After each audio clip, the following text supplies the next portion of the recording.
निवडणूक आयोगानं निकाल देताना म्हटलंय की 21 जून 2022 रोजी 55 पैकी फक्त 24 आमदार उद्धव ठाकरेंसोबत होते आणि त्याच दिवशी ठाकरे गटानं अजय चौधरींची गटनेतेपदी निवड केली।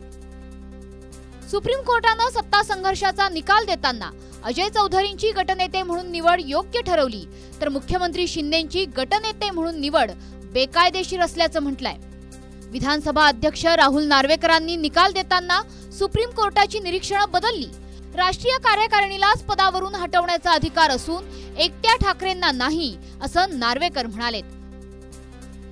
शिंदेंच्या शिवसेनेचे प्रतोद म्हणून भरत गोगावलेंची निवड सुप्रीम कोर्टानं बेकायदेशीर असल्याचं म्हटलंय आणि ठाकरे गटाचे प्रतोद सुनील प्रभू यांची निवड ही योग्य असल्याचं म्हटलंय। तसंच त्यांचाच व्हीप लागू होईल हे देखील स्पष्ट केलंय। राहुल नार्वेकरांनी निकाल देताना गोगावलेंनाच प्रतोद म्हणून मान्यता दिली आणि सुनील प्रभूंचा व्हीप अमान्य केला। शिंदेंनी 55 पैकी 40 आमदार आणि 19 पैकी 12 खासदार असल्याचं सिद्ध केलं। परिस्थिती आणि पुरावे यांच्या आधारे शिवसेना पक्ष आणि धनुष्यबाण चिन्ह शिंदेंना देण्यात येतंय, असं निवडणूक आयोगाने म्हटलं। पण लोकप्रतिनिधींच्या बहुमताच्या आधारे पक्ष ठरवला जाऊ शकत नाही। विधानसभेतले लोकप्रतिनिधी आणि पक्ष ही वेगवेगळी बाब आहे, पक्षाची घटना महत्त्वाची आहे, असं सुप्रीम कोर्टानं निकालात म्हटलंय।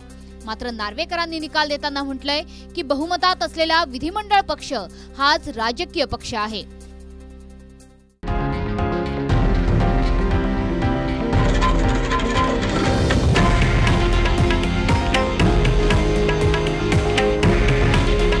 हे आहे देशातील नंबर 1 न्यूज नेटवर्क आणि आपण पाहत आहात TV9 मराठी।